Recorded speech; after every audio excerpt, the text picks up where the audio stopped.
Hey everyone, welcome back to Wild Farms, and today we're going to be getting into a new video. And before we get into the video, please go on and click the thumbs up button, subscribe to the channel if you're new here.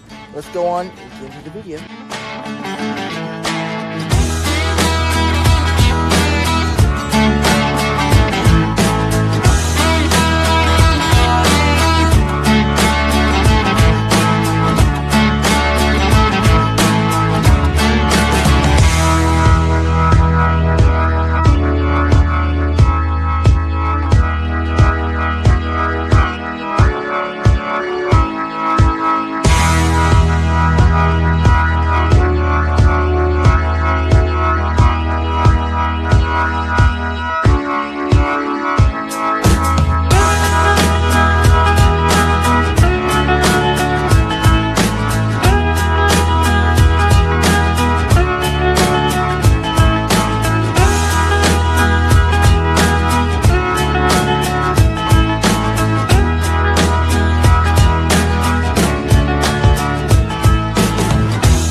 Well, hey everyone, welcome back to another Wildwoods beekeeping podcast. Thank y'all for joining today, and I hope y'all can hear me. Let me know if my audio is okay. Let me know in the comments if you can hear me.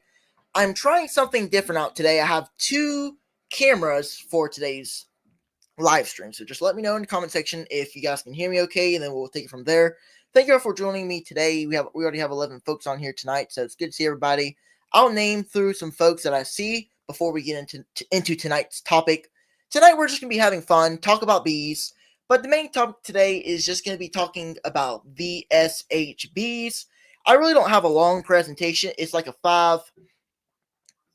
5-page presentation that I made up last week, and I finished it up yesterday. I think the day before yesterday. But good to that y'all can hear me. Good, that's a good thing, because I have, it's kind of pretty difficult in the background here. I had to 2 hours before this thing, I had to make sure everything sounded good. Everything sounded good to Vincent's here, but I didn't know if it would on y'all's end, so that's good to know. So, like I said, I have a 5-page presentation. It won't be really anything long. And then we're just going to kind of talk about bees. If anybody has topics, questions, we can have fun with that. So tonight I just hope to have a fun chat. Y'all can chat in the comment box, and we will go from there. So, like I said, like you can see on the topic, I'm going to be talking about VSH bees. You guys may have been hearing about all these losses of beehives. It's big news everywhere. So, I know a lot of folks might have thought I might have been talking about that. And that was going to be my topic for tonight. I was going to talk about what's going on with the bee community, what's happening, like what in the world's going on. But honestly, we really have no idea. So, I mean, everybody's doing videos, live streams, you name it. Everything about this topic. And I don't really see any need for me to come on here and talk about all that, because I think y'all might get bored of that. So I figured out I had this presentation made up 2 weeks in advance, because I figured today or next week I'll be using it. So came in handy. I'm going to use it today. So we're going to get into it. But before we do, I want to try to change my view, because what I was doing is I kind of want to let you guys in. I'm going to change my thing. Yes, Keith. Everybody's been talking about it, but the thing is, we really have no answer for it. So there's really no need to talk too much more about it until we really know anything more about it. So, I was thinking I was going to do the live stream, but I really just couldn't get myself to do it, because there's really not a whole lot to go on. And everything I put in the thing really is like uncertain. Like, there's so many uncertain things about it, but we will know more in the future. We'll get to that later on. So let me change this. So what I did was in the background here, so let me change it here. See, maybe y'all can hear me. So every time I'm doing my live streams, I'm reaching down to my computer right here trying to answer questions, and you guys can't see me on the regular camera. So I figured I'd make this side camera, which is just my phone. That's all it is. So you guys will be able to see me whenever I'm looking at my computer. So maybe this could make things a little bit more professional. We will see. So good to see y'all. Let's go through the comments real quick before we get into this. It's always good to see everybody tonight. We had DC just earlier. It depends. Yep, it depends. We'll be talking about that in a little bit. Keith Spillman from Half Tracks and Honeybees up there in North Carolina. Good to see y'all. Make sure to share the live stream out to more folks so we can hear some of the info. Maybe there'll be some good info tonight. I hope. We'll see what we have in store for tonight. Just make sure to share, like, and subscribe if you are new here. Thank you for being here. Tim and Hannah from Gunline Bees. Good to see you, Tim and Hannah. Thank y'all for checking in. I really enjoyed y'all's live stream with Lee the other day. That's pretty fun. Pretty funny as well. Mike Tingoy. Thank you, Mike, for checking in. He's always in my live stream, so very, very good to see you. Brian Bennett. Good to see you, Brian. Tom and Melissa from Missouri. Thank you for checking in, Tom and Melissa, via Honeybees. Recently had them on the live stream. I really don't. I hope I'm not saying your name wrong, but SA. I'm sure it stands for a name, so I apologize. But good to see you. I recognize your name as well. I can recognize your name. Your name there. Let's see who else in here. We got Richard. Thank you for checking in, Richard. Let's see what else. We have Triton. Thank you for Triton for checking in. Jason Stewart. Thank you for checking in, Jason. And I think that's about it. So I'll try to say your names that pop up, so I'll be able to see people coming in. It's always good to see everybody tonight. Grayson has quite the studio now. Looking good, buddy. Yep. I'm glad you enjoy it. I'm gonna try to make my studio more like Lee's. That's what I was. Nah, I'm not gonna try to do that. He has so much more stuff there. It's always a joke that us beekeepers like to toss around there. He has a pretty big setup and a lot of buttons too. So I try to get the setup okay, having two cameras. This is pretty much all I can handle. So now whenever I'm looking at my comments, I'm not just trying to, you guys will actually be able to see my face, and out of nowhere, when I'm ducking, trying to go to comments here, trying to respond to people, see what people are saying. It'd be so much more easier now. So we've already got 7 minutes into here, and I've just been kind of rambling, so I apologize. But I'm about to get into the yeah.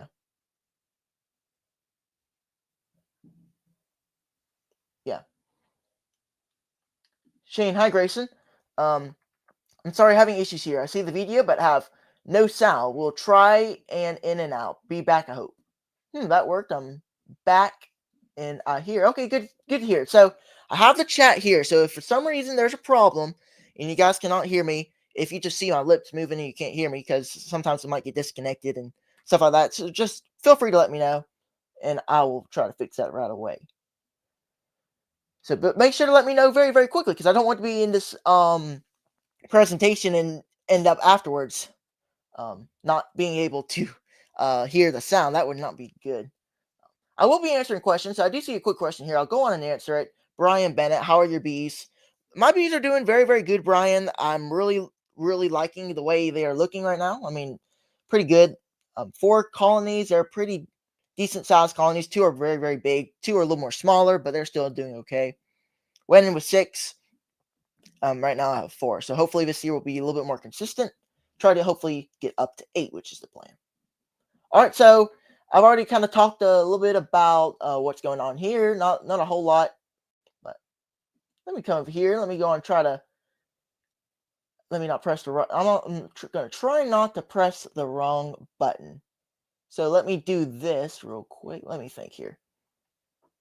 Okay, good to hear, Shane. I'm glad it's working now. Now, I'm not going to try to press the wrong button because I've never done this before. I actually have 2 StreamYard tabs open, and this is probably not the way to go, but this is really all I have to do. So, yep, this is the original, so I can X this out, and you guys will still hear me. There we go. Hopefully, you guys can hear me. It's not really the best looking thing here.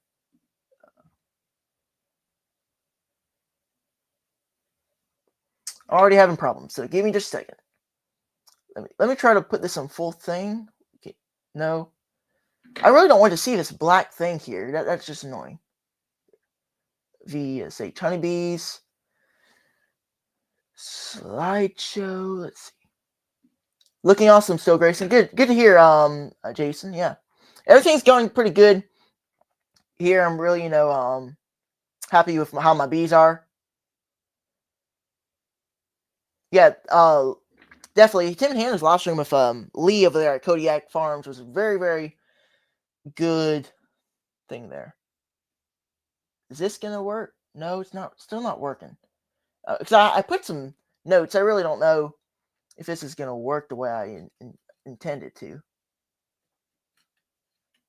But if you have questions, I'll start them while I'm doing this. It's just this thing. I should have done this a little bit before to try to make sure it's working. I might just have to roll with it and crop it out or something.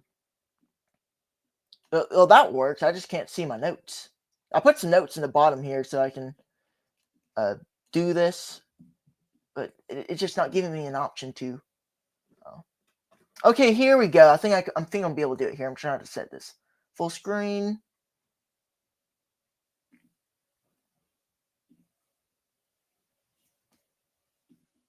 Still not working though. Try not to press the wrong buttons here, folks. So just hang with me. This thing's giving me a whole bunch of problems. No, I did not want to do that. What you guys are seeing here is technical difficulties. But while I'm doing this, my bees have been doing pretty well. They've been really looking very, very good, decent size. Like I said, I did get some new feed, which I'm really hoping to really start doing.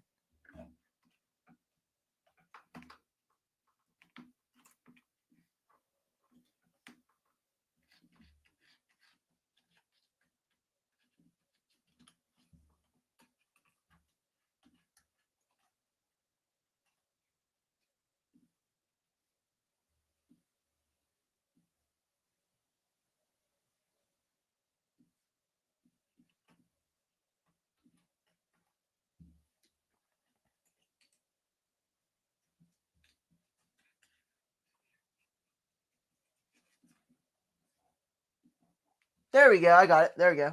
Finally figured it out, folks. There we go. Now let's see. There we go. Finally. There we go. Thank y'all for hanging out. Took me, let's see here. How long did it take me? It took me, 30 minutes to finally figure it out? Well, I think y'all know why y'all are here. It's been 13 minutes already of me trying to figure things out. So today we're going to be talking about VSH honeybees. Like I said earlier, right on the start of the live stream, I was going to be talking about what's going on in the bee community while the bees are dying. But the honest thing for me is so many people are talking about it. People are bored of it. And it is something to be concerned about. I'm not saying it's nothing not to be concerned about. But so many people have already talked about it, and we don't know really anything else about it. So that's why I am not really going to be talking about that today. If we know anything else that is really significant, then I might try to do a little video on it. I mean, I can, but that's just kind of what that is. So VSH honeybees, all you need to know. So if you're a beekeeper and you want to know what VSH bees are, kind of how they work, what everything you need to know, feel free to join in here and comment, ask questions. We'll answer that at the end of the live stream. So let's start out with what are VSH bees? Well, Varroa Sensitive Hygiene, that's what it stands for. The VSH is a genetic trait in honeybees that enables them to detect and remove brood infested with Varroa destructor mites. This process begins with worker bees identifying mite-infested cells, likely by sensing chemicals cues emitted from the brood or mites themselves. These cues may include altered pheromones or other volatile compounds that signal infestation. Once the bees detect these signals, they will proceed to uncap the affected brood cells, exposing the mites and their offspring. The workers then remove the infested larva or pupa from the hive, effectively interrupting the mite's reproductive cycle. By targeting the reproductive mites By targeting the reproductive mites, VSHB significantly reduce mite populations within the colony over time. Research has shown that the VSH trait is heritable, meaning it can be passed from one generation of bees to the next through selective breeding, and studies suggest that colonies exhibiting strong VSH behavior maintain lower Varroa mite levels compared to non-VSH colonies. Even in environments with heavy mite pressure, the genetic basis of its behavior appears to involve multiple genetics, which influences the bee's ability to detect and respond to infested brood. Advanced molecular techniques such as quantitative trait locus QTL mapping have identified specific regions of the honeybee genome associated with VSH behavior. The basis of VSH behavior is also being explored. Honeybees with this trait exhibit a heightened sensory perception, enabling them to identify subtle change in brood cell contents. There we go. So that's kind of basically what VSHBs are. That's pretty much it. If you are curious, they will find the infested brood, pupa or larva. That's why you'll see those open cells in your VSH colonies. And like I said, this is only a 5-page thing here, so not really whole long. Then we'll just kind of talk about bees and whatever else there is to talk about. The development of Varroa Sensitive Hygiene, VSHBs, is rooted in the groundbreaking work of Dr. John Harbaugh and Dr. Jeffrey Harris during their tenure at the USDA honeybee breeding genetics in the laboratory in Baton Rouge, Louisiana. Their work focused on understanding the natural resistance, the mechanisms of honeybees to Varroa destructor, a parasitic mite that poses a severe threat to beekeeping. Dr. Harbaugh and his team began by studying how some colonies maintain low mite populations without chemical intervention. Though meticulous observation and experimentation, they identified a specific behavior in worker bees: the ability to detect and remove brood infested with Varroa mites. This behavior was named Varroa Sensitive Hygiene, VSH. To isolate and enhance of his trait, Dr. Harbaugh employed selective breeding techniques. Colonies with low mites were identified, and their queens were artificially inseminated with drones from other mite-resistant colonies. The resulting offspring were monitored for their ability to reduce mite populations. This process involved detailed testing, including introducing brood frames with known mite infestations into colonies and observing how effectively the bees removed the infested cells. Over multiple generations, this selective breeding amplified the genetic factors responsible for the VSH behavior. The scientific basis of VSH lies in the bee's heightened ability to detect chemical cues associated with mite-infested brood. Research suggests that mites or the prioritized brood produce abnormal odors or pheromones that trigger the bee's hygienic response. VSH bees uncap the infested cells and remove the brood, which, like I said, disrupts the reproductive cycle of the Varroa mites. This focuses on reproductive mites, those actively breeding within brood cells, is a key factor in the effectiveness of VSH bees in controlling mite populations. Genetically, VSH is a complex trait influenced by multiple genetics. Harbaugh and his team discovered that it follows a quantitative inheritance pattern, meaning that trait's expression depends on the effect of several genes. This insight allowed further refinement of breeding programs to produce colonies with strong VSH behavior. Um, yeah. Later molecular studies, including quantitative trait locus, like we just talked about just a second ago, QTL mapping, have helped identify specific genetic markers associated with this resistance, aiding in the precision of breeding of VSH lines. So that's the science behind them, if y'all are curious. Yeah. There's a pretty good amount of science behind it. I remember a while back whenever I was kind of into VSHBs, I did a lot of research and I was able to do a little more research and kind of made this presentation up. So kind of how that's the science behind them, if you're curious. Hi, Russell Quitman, good to see you. I see Gary Stewart in there, so good to see you, Gary, Russell. Who else we got in here? I think that's about it. So good to see y'all. Now, a lot of people wonder, are VSHBs the answer to our problems? So many people wonder if you can, just use VSHBs and that's all you gotta do. So, in my opinion, the answer is yes and no. As of now, there isn't really a long-term solution to the Varroa-mite problem. While VSH Varroa Sensitive Hygiene bees can play a significant role in controlling mite populations by identifying and removing infested brood, they are not a standalone solution. The presence of VSH traits in a colony can certainly help reduce the mite loads, of course, but it is also very important to remember that mites can still adapt and persist over time. Relying exclusively on VSH genetics could give a false sense of security. Effective mite management requires a more comprehensive IPM approach. This includes combining VSH genetics with other methods, such as mite monitoring. Also, you might want to use chemicals and solid bottom boards, screen bottom boards, and of course approved chemical treatments. So that is kind of my answer to our VSHB's answer, because I really do think VSHBs really do help your colonies. I really do think it can really boost the survival instincts of them as well.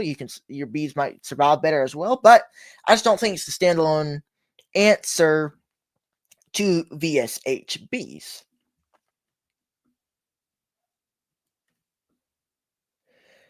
Now, this is the last page, the environmental impact and adaptability. VSH, Varroa Sensitive Hygiene bees, are an innovative solution to the problem of varroa mites. A major threat to honeybee colonies, a very big major threat. These bees have a natural ability to detect and remove varroa mites, reducing the need for chemical treatments. This is one of their most significant environmental benefits, as it does limit the use of harmful chemicals that can contaminate plant, soil, and water, and affecting not just bees but other pollinators in the broader um, ecosystem. Like I said, you don't need to just use VSHBs, but VSHBs do limit the use of chemicals, and that can help your bees as well.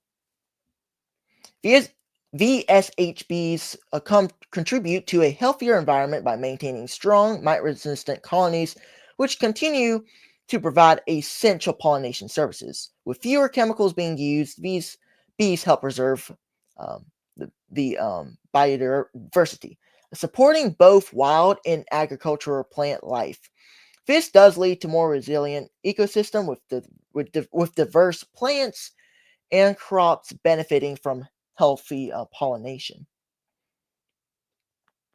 So, yep, they do have a very good impact to our environment. Very, very good genetic. I don't know if you call it a genetic or anything else like we were talking about on our last live stream, but it can help with your bees. But like I said, it isn't really a standalone answer to the problems that we have. So there you go. That's pretty much it of our presentation. Thank y'all for joining the presentation. So let me get this out of my way and let me put this in full screen so it's much more easier to read the comments.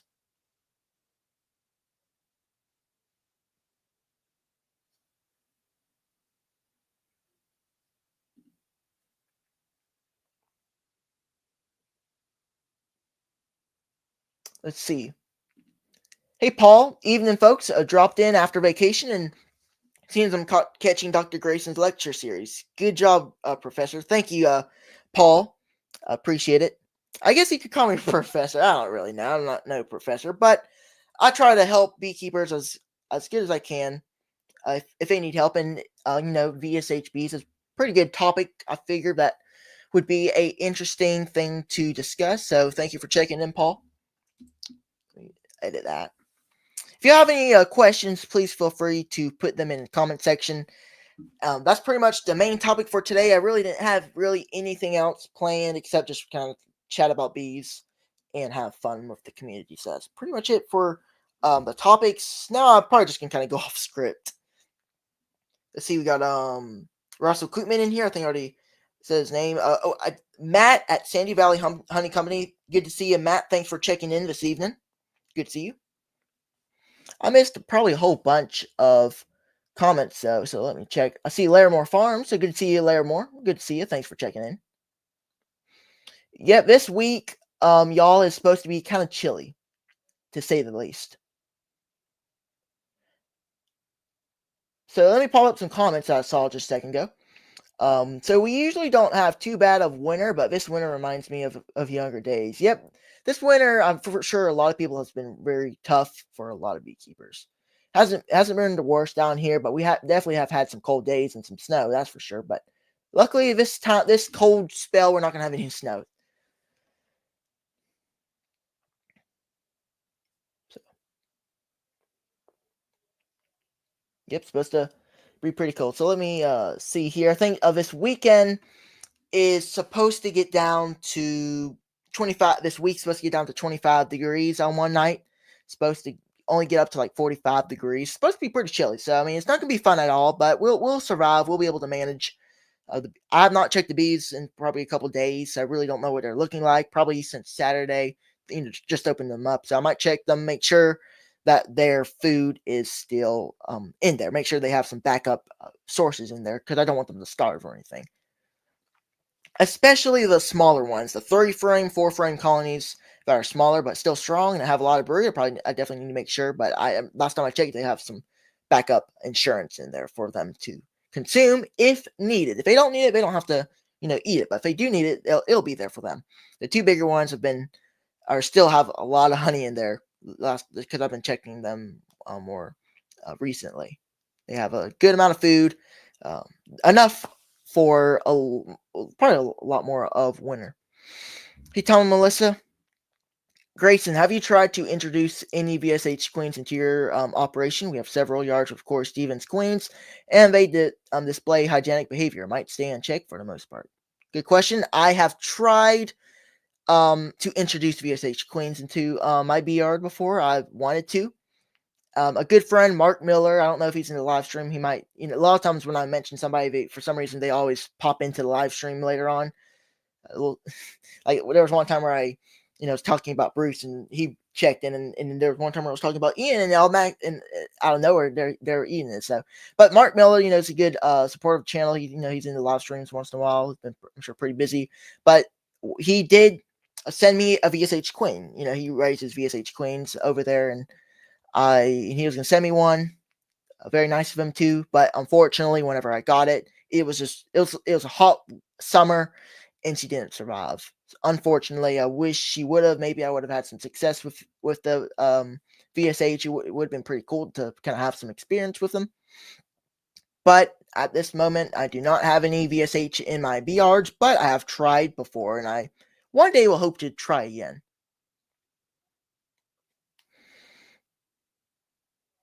Yeah, Mark Miller has some queens from Corey. Yeah, I had Corey Stevens on probably not a while, not too far back. It was a pretty fun live stream. I was gonna have sometime try to have him on again.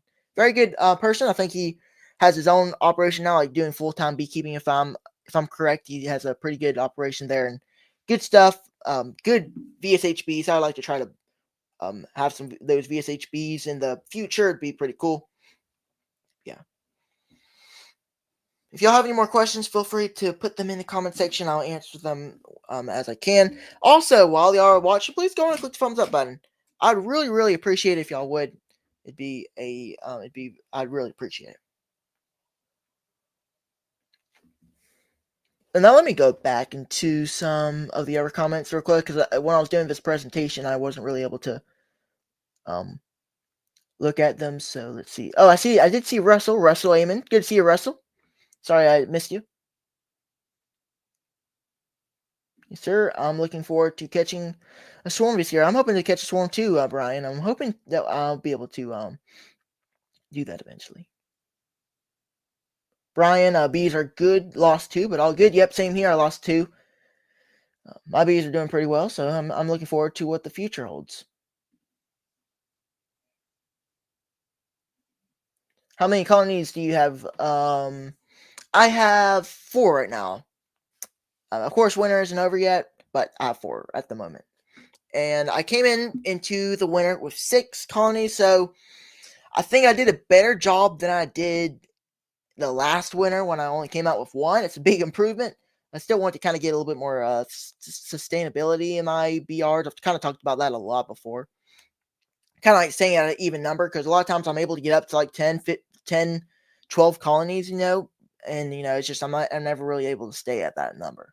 So I'm hoping to just kind of get a little more even, try to be a little more, keep my operation more sustainable. Of course, it also takes time, of course, experience and stuff. And the more I have more experience, the more I'll be able to do better at that as well. But hopefully this year, I'm hoping to get up to 8 colonies. I'm going to hopefully double from 4 as long as all the colonies are looking healthy.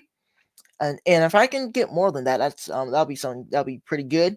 But at the moment, we'll just try to kind of aim for 8, and around that number, just to kind of double and go in next year with hopefully 8. So that's pretty much the plan. But yes, I have 4 colonies that are doing pretty well, and I'm looking forward to spring to come on and come. I really do not like this very cold weather. It's pretty not not it's not definitely not my favorite. I'm also hoping this cold snap will not kill the flows. That's something I do not want to happen because it's happened before, and I'm hoping that it won't get killed off. Okay, we got a question here from Larimore Farms. Good to see you, Larimore. When you make your spring splits, how much brood do you leave in the parent colony? Um, Good question there, Larimore. I was going to kind of try to touch on some splits as well. It's something I've been thinking of what I'm going to do with my splits. Usually, I want to leave some brood the mother colony. But what I usually do if I'm doing a walkaway split, and what I'm going to do this year, is I'm going to take the queen away. The queen and some brood. I'm gonna take her away and put her in a nuke box. But whenever you have your colony that's going to be raising a queen, depending if you have a mated queen already going in there, or if you want to just let them raise a queen, or if you have a queen cell, I usually like to leave some brood, at least 5 frames of brood, at least, depending on how much. That being said, it depends on how much brood's in the colony. Let's say you got a 10 frame box and you want to make 2 colonies out of that, and you have the queen. You take the queen out, and if let's say you have 6, realistically, you probably have 6 frames of brood, and the rest would probably most likely be honey. But if you can have 6 to 7, maybe even 8 frames of brood, probably have half of it, leave half of it with the remaining with the parent hive, maybe even 5. Especially depending on if you have a mated queen or not. If you have a mated queen, you can half it. You can put 4 frames of brood in there, and you take the 4 frames and put it in the other hive that you took away with the queen in it. So it just really depends. But if you're raising a queen, putting queens on there, probably want, if you have 7 frames, of brood, even 6, you can just leave 4 in there, and then let the upper colony with the queen that will be laying eggs, put like 3 in there. So that's kind of what I'd do, and that's what probably a lot of other people will do. It just really depends on situation. Everything I do depends on situation. If the situation's right, I'll do this. If the situation's right, I'll do something different. So yeah, I plan to hopefully do some splits. I'm not sure just yet exactly if I'm going to be doing 5-frame splits. I'm thinking it's either going to be 5-frame splits, or if my hives are booming and they need to expand, and I have time before the swarm season comes along, I'll go on and put a double deep on top and let them go up there and lay a whole bunch of brood, hopefully, and I'll just take the whole top off. I'll take a 1 brood box with the queen in and just set it aside and put it on its own stand and get up to 8. Especially since that would most likely give me 8 very, very strong hives from the get-go. and it wouldn't take them long to get up pretty big, and then I probably could, realistically maybe get a little honey if I had some big colonies. If I did 3 5 frame splits, I probably wouldn't be able to get any honey at all. But if I could do that, I could. But I'm really not sure yet. I'm honestly not sure. So everything I say, please take it with a grain of salt. I really have no idea just yet. But I'm still thinking every night when I go to bed, I'm thinking about what I'm going to do.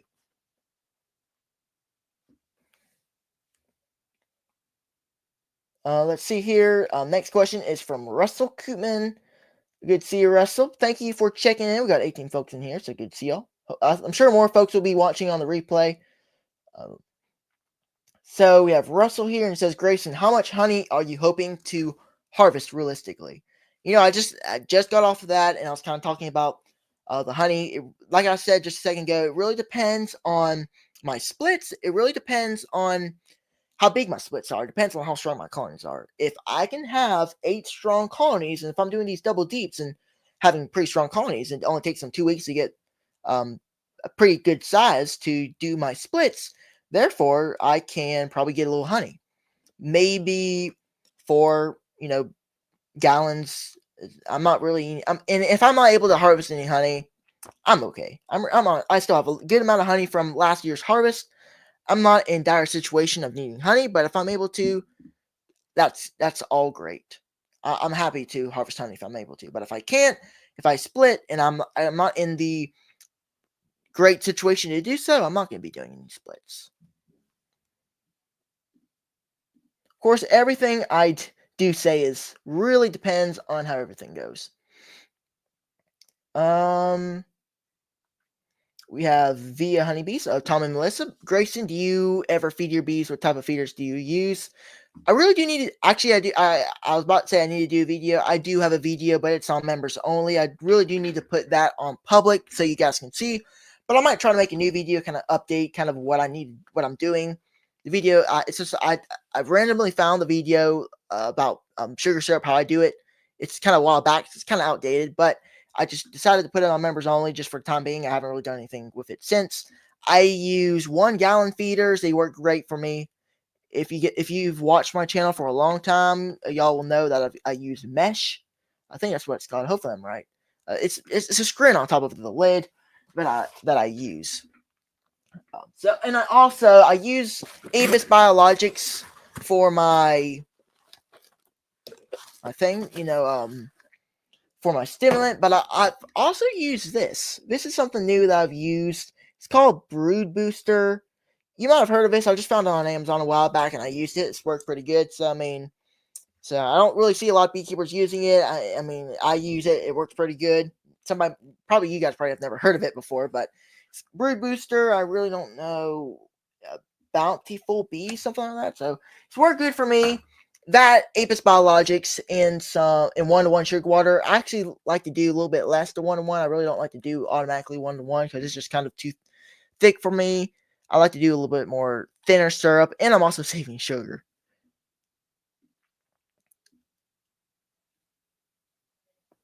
Let's go up here. Grayson, do you do any kind of hygienic testing or plan to do sometime?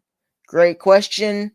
I don't have any VSH bees, so I really can't do that. I don't know if you're talking about me, like if I had genetic bees, if I would do so, or if I'd want to go to like a club and watch people do it and kind of learn. I'd be open to do that as well. I've seen videos on it, pretty interesting, kind of what they do there. If I ever was able to get some VSH stock into what I'm doing, my operation, then I'll absolutely do that. It'd be interesting. It's very, very interesting to think about and do. Got 22 folks on here. Good to see y'all. Hey, Brian. Good to see you, Brian. Over there at Flower Street Farm Bees. A good amount of folks kind of checking in here to kind of later in. If you have missed my presentation, you can just feel free to watch the replay and watch that. If you're watching the replay now, thank you for watching. And if you guys are curious, you may be saying this is a new camera setup. And you know what, guys? I actually was talking about before. I'm kind of getting sidetracked, but I was talking earlier, whenever I say somebody's going to check in, that person's going to check in, and I told you, y'all, that earlier, if I mention Bruce, he's going to check in later. It's just going to happen, and there he is. Good to see you, Bruce. I don't know. It just seems like whenever I say somebody's name, I'm talking about them of a video. They check in sometimes. It's kind of funny how that happens. But good to see you, Bruce. Yep, roll Tide. Yep. Let me move this over here. But like I was saying, I'm trying a new setup here. This is a new angle. You may be looking at this like, what in the world is this? What is this angle? And you guys are used to me kind of sitting over here and kind of looking right here on the thing, and that isn't over yet. So let me see what I can do here. So what I'm doing here is, as you can see, I still have this camera right here. It's still going to be here. It's still here for me to talk to. But what I wanted to do is on my presentations and when I'm responding to comments and coming over here doing this, typing on this thing, I need to be able to respond to comments and stuff and be able to do things over here in my presentations. And flip back to the other camera real quick just to do a kind of look at it. Whenever you go back to this camera right here, and I want to go down here and respond to comments, you guys don't see anything. It looks like I've fallen over or something. I really don't want that. So I figured this would be a good way to do this. So it's nothing really professional, just something new for me to kind of try out and figure out. So that's there. I'm gonna kind of stick with this camera right now. I kind of like to set up this kind of setup a little bit more right now. It's easier to respond to comments and much more easier to see, so I might roll with this a little bit more often. And this is my phone. Let's see if y'all have any more questions. I did see a question earlier, but let's go back to this one real quick. Are you about 200 miles south of Grayson and 2 weeks ahead with the flow also? Probably so, Russell. I'm honestly not sure. I know that we're probably about an hour and 30 minutes away, somewhere around there from Dauphin. Dauphin ain't really that far, not too far away from here. It isn't like, 3 or hours or anything. Nothing, not a long drive or anything. Of course, it's an hour and 30 minutes, somewhere around there. There was another question just a little bit ago. Let me try to find it. It was Bobby Parker. Good to see you. Thanks for checking in. That's my granddad, so good to see you. There was a question from Russell Koopman just a little bit ago. I'm trying to find it.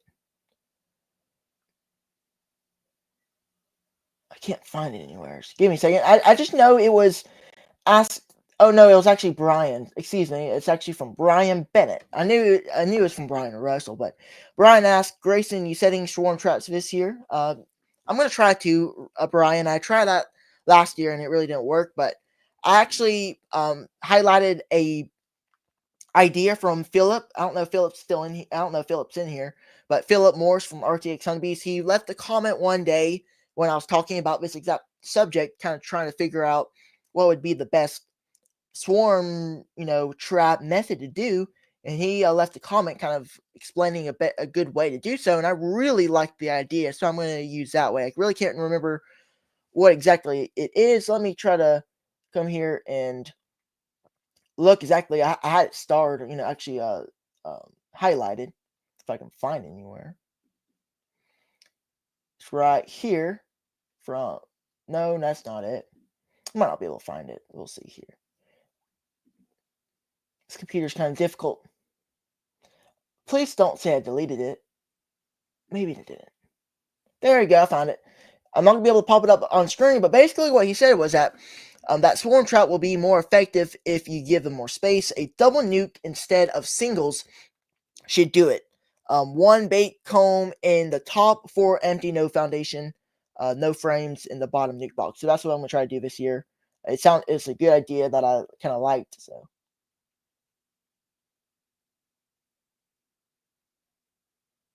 Yes, I'm near a little outside of Troy. Actually, I'm probably closer than Troy. I'm actually a little more south Troy, I think. Yeah, I hope I'm getting it right. Yeah, I think we're a little more south. I might be wrong on that. I apologize. I don't really have a map right here, but I believe we're a little more south. So it's really only an hour or so from Dauphin. Russell Coogan, Good to see you, Russell. Are you thinking about getting into cutouts this year? I did do that a little bit last year, Russell. I don't know if you saw my video from last year, a while back. It was a cutout, and I did do it. Of course, unfortunately, the the hive is not, still going right now. Unfortunately, they lost a queen for some reason. That's another thing. I had a bad problem losing queens. Not really, you know, losing colonies outright recently. It's just been more losing queens, which has been a problem for me. So I got to figure out to do a better job. But yes, I do want to do some cutouts this year, some swarm catches if I can. Get more bees, more feral bees. More feral bees, more wild bees is the better, because I just think these bees that are wild for us are is just some of the best bees that you can have. So yes. Um if y'all would please go and click the thumbs up button. If you're checking in here, please go and click the thumbs up button. It's free, easy to do. I'd appreciate it. But yes, I do plan to try to do some cutouts this year. It'd be some fun to do so. Try to record as well.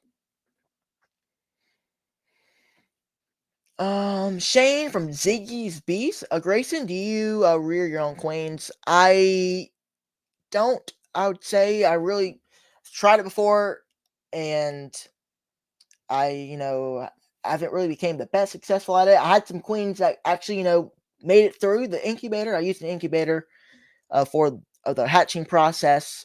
I had 2 or 1 make it out of 10, which isn't the best idea, but I did get 1 or 2 and put them in the incubator, and 1 queen hatched, which was pretty cool. But I didn't have anywhere to put her. I was doing it for fun. I really didn't expect to get any at all, but I actually got 1, so I had no idea where to put it, and I was in a scramble to, oh no, what am I going to do? And then eventually was able to just put it in a colony, in a cage, hopefully keep her warm and fed. That didn't work, so she didn't survive, unfortunately. But I've had a little experience with it. It isn't easy, folks. You may be going on to videos and seeing these people do it. It isn't as easy as it looks. Anything in beekeeping isn't as easy as people make it out to be. I can promise you that. But yes, I really do want to. I'm gonna try to hopefully soon. If everything's working right. I know there's a lot of things I say I want to do, and I do, but there's a lot of things that's just, you know I'm not able to do just because I'm not, at the biggest, level to do so, which I've mentioned before on live streams and videos.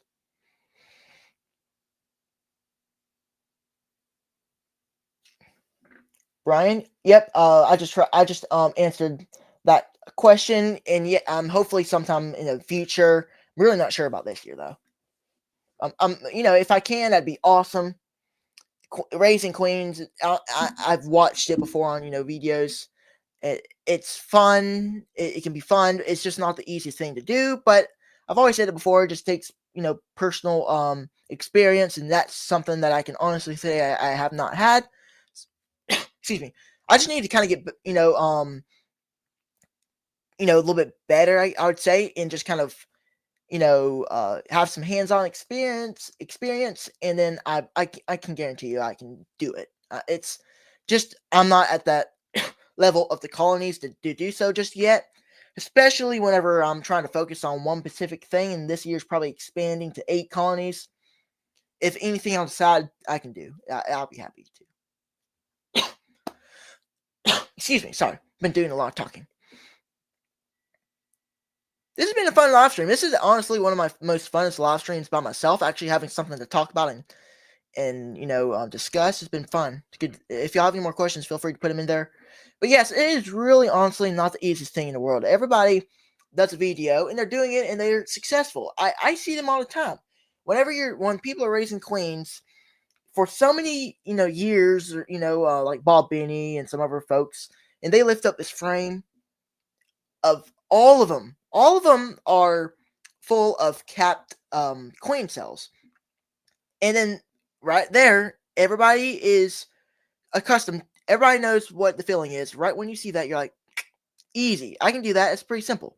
Well, it's definitely not simple. Those folks have a lot of experience, a lot of time doing that. So, like me, just continue to strive for what you want to do, and you can get there. Same for me as well. Um, see, make sure I didn't see anything. We got via Tom and Melissa. Grayson, do you make your own splits? Yes, I do. I do make some splits. I hope to do so this year. That's going to be my main way of expanding. Here's one thing I'm going to kind of open up to. What I'm going to do is I'm going to start expanding my bee yard without buying, queens or things like that. Unless if I really have to buy one queen, I'll buy a queen with some of my honey money. But nukes and packages and all that stuff, I want to focus on building with what I have. It's something that I've wanted to do for a while, and not try to waste money on other things. And then, if I get up to 8 colonies and I lose 20%, that's fine. I mean, it ain't. Of course, it isn't the best, but it's just something that I'm gonna want to do. And if you lose 20% of your hives, for me, 8 would be down to like 6. Wouldn't be the worst thing in the world. You can always expand and get right back up to it. But I don't know if I really answered the question. Yes, I do plan to do splits. I hope to probably do a walkway split. Depends if I'm going to add do double deeps and each open for brood and everything you need. So then all I have to do is lift one box, put it over here with the queen, and the other one with the queen cell. But when I do this, it's going to be swarm time. I ain't going to do it early like a lot of beekeepers are. Those beekeepers are good for that. I just want to wait till swarm season is in and have the quality queen cells that I want for my splits. I can do 5. If I am not able to do double deeps, I can do 5 from splits as well.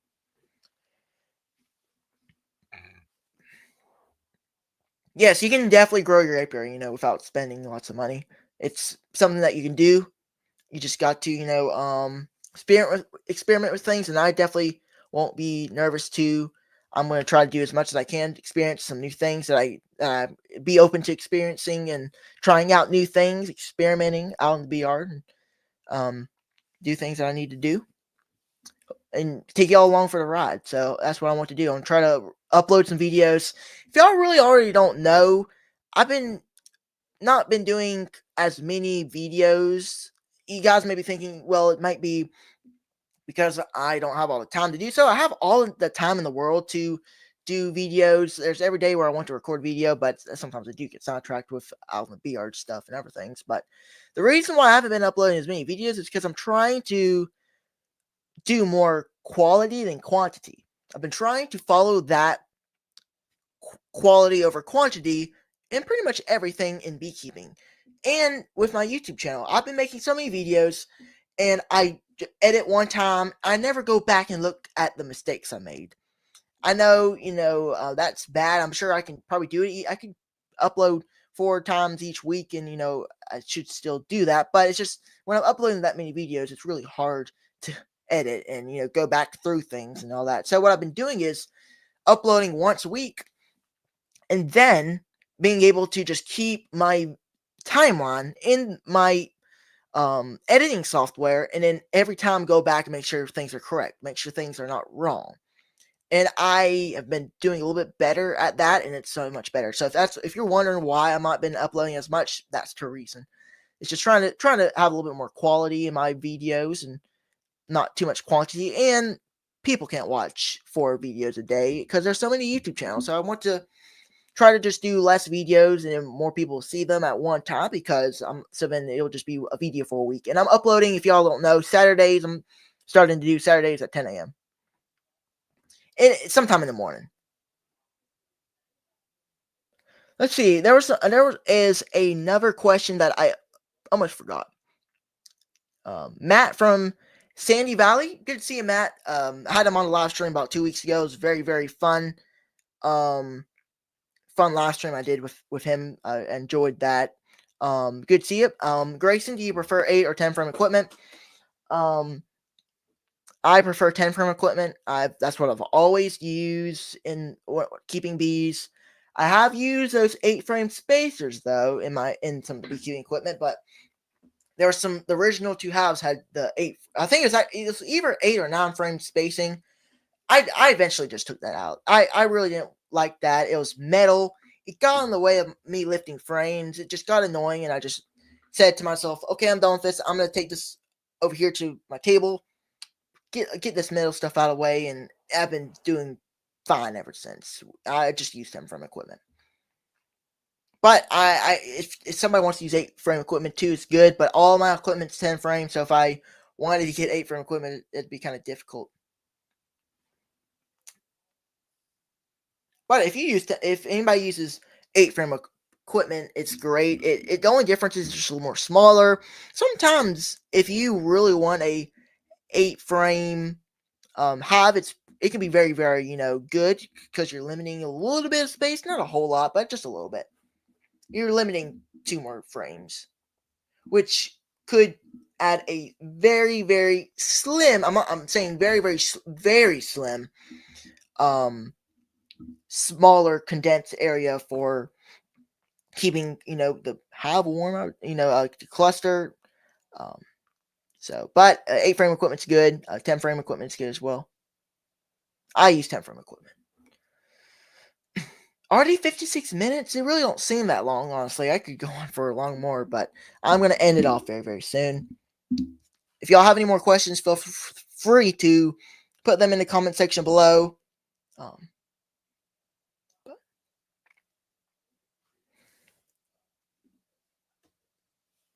Whatever you decide on, stay with it. It is a pain having to change woodenware from different sizes. Yes, that's the reason why I've stayed with 10 frame equipment.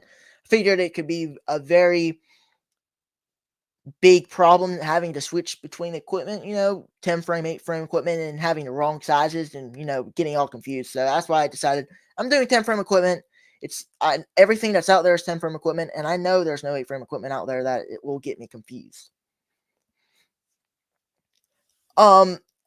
I think I actually will be having a video coming out this Saturday. It's actually a pretty cool video. So many people, I don't know, I wouldn't say a whole lot, but there's been a couple people in my comment section, especially DC. I don't know if he's in here right now. He may be watching other things. But if you're in here, DC, I finally made that, let me come into my head real quick. That stand, there was a question from DC. Basically, it was on a video kind of me showing my, this hive, the swarm, out of nowhere swarm. If you watched the video a while back, you kind of knows. For some reason, this swarm under a hive appeared out of nowhere. Because 2 weeks prior, there was a swarm that swarmed away. I couldn't catch them. They were on the top of this tree. I couldn't reach them. But 2 weeks later, out of nowhere, they left. And I was like, oh, they're gone. Okay. And then later on that day, I went back out there and I just was inspecting, doing my stuff. And then out of nowhere, I look under that hive and there's that swarm. But on that video, he commented DC and he wanted me to make a video about my bottom board, about my stands, because they're wooden stands. They thought they was pretty interesting, and I kind of forgot about it for a while. It was 6 months ago, probably 7 months if I had to guess. Now, last time I checked, it was 6 months ago. But I finally got the video done. It's still in the editing room right now, and it's going to be done pretty soon. So I'll be uploading this Saturday. It's very, very cool. My granddad made the first set of stands, and I remember it. We had 2 stands. We actually originally had it kind of closer to the house, and it really never worked out because the bees started stinking our dogs and us because they're a little more closer. Especially the dogs, not really us. They didn't really bother us too bad. But we decided later on we wanted to move them out into the woods. That's why my channel name is Wildwoods Honeybee Farms. But yes, I did that video, DC. If you're watching this or watching the replay, I made that. It's finally going to be uploaded. It took me 6 months, but it's out there. It'll be out there soon. Grayson, do you have any comb honey or just liquid honey? Yes, I actually do have a little bit of comb honey. I don't really have it right here. But it's like I don't know, you could call it comb honey, but it's in a jar, honey, and a little bit of comb that we collected out in the bee yard. So, yes, I do have some comb honey, but we just kind of keep it up in the cabinet and kind of push it away. And we just eat all our liquid honey for us. Let's see. Was it the swarm that built under the bottom board a while back? Yes, that is the video, Tim and Hannah. I think y'all commented on that video as well. a while back. It was at one where I was doing inspection, and out of nowhere I just saw this hive under the um bottom board of a hive. It was a live hive at the time. Unfortunately, it's not, still going. Unfortunately, but it out of nowhere, it popped out of nowhere, and I was able to get them back. Um, but yes, that's the one. It was pretty interesting. It's a pretty interesting thing. But this is not mine. But this is actually our grandparents on a road trip. They got us this. It's from the Savannah Bee Company. So this is what comb honey. If y'all are curious, if you're a beginner beekeeper, you have no idea what comb honey. This is what it looks like. We do have some others though. I don't have them right here at my disposal right now, but they're up in a cabinet somewhere, and it's our honey. It's in a bottle, and some comb, and some liquid honey, which is pretty good. So, but I would appreciate if y'all go and click that thumbs up button. I'm gonna get close to ending it here. I'm gonna look for more questions, and then we will end it off. If I missed a question, I really do apologize. If I missed your question, please put it back in there. Don't be scared, or feel free to put a question back in that I missed, and I'll make sure to answer it. But I'm here soon gonna be done tonight. Let's see.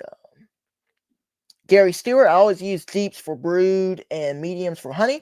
This way, there's no question as to if any chemicals have been in my frames of comb. Yep, absolutely. Big question. Yep, I knew this one is coming. Big question. Where do you want to go for your bees, commercial beekeeper? I've been thinking about this a lot, Shane, and to everybody else in the live stream. I've been thinking, where do I want to go with this operation? Do I want to be a sideline beekeeper? Do I want to be a big beekeeper? Do I want to just stay a hobbyist or whatnot? It's really going to depend on how everything goes. I would really like to be like a sideliner beekeeper. I'd think kind of maybe one day a commercial beekeeper. I have no idea where things are going to go. Right now, I have 4 colonies out of 6. I'm hoping to get better. Have my time, a lot of time left to do what I want to do with my bees.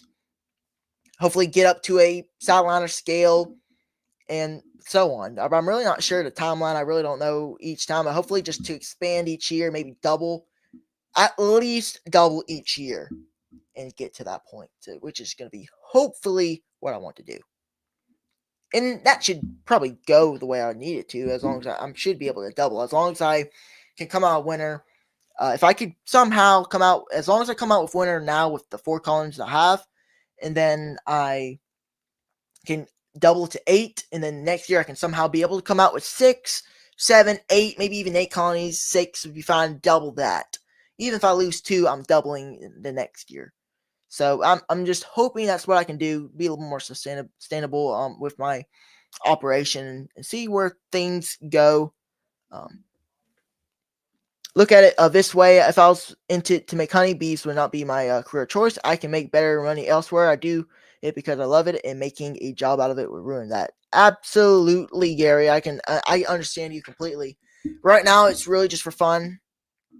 It's something that I want to just have a hobby for the time being. But over time, I do want to make it a business, because you know what? Beekeeping is my favorite thing to do.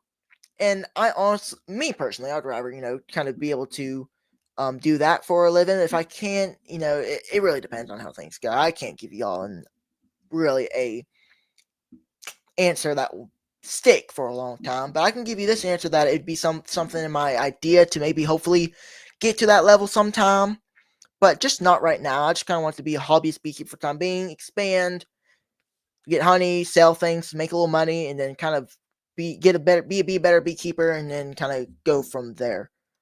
Wow, tonight's been a very fun chat. Hashtag Grace in 1,000 hives. I don't know. I'm not going there just yet. I don't know about that just yet. Gonna have to slow our horses, but maybe someday, maybe.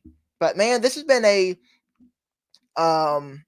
very fun live stream. It's been one of my funnest for a while, just by myself. It's just every time I've had a live stream in the past, it's just been kind of the same things over and over and over again. Me trying to figure out something to talk about, and it's just tonight's been much better. I've been able to have topics a topic to do. This is why I've been doing this more often. I have a good 30 minutes of a specific topic to talk about, and I can go from there. And then after that, after 30 minutes, I have a amount of I'll have more people in and questions to answer and all that good stuff. So I better kind of start heading off here. I appreciate y'all watching. It's been a fun live stream. Fun. Thank y'all for checking in. Make sure y'all click the thumbs up button. Share this live stream out if y'all would. I really would appreciate if y'all would do that. It's free. Just go on and click the thumbs up button and subscribe if you're new. Check out my recent video. I actually got like 700 views or something. I actually did pretty good. It was about feral beehives and all. But thank y'all for watching. I don't want to waste any of y'all's time. Thank y'all for watching. Had a fun time. Y'all have a very blessed day.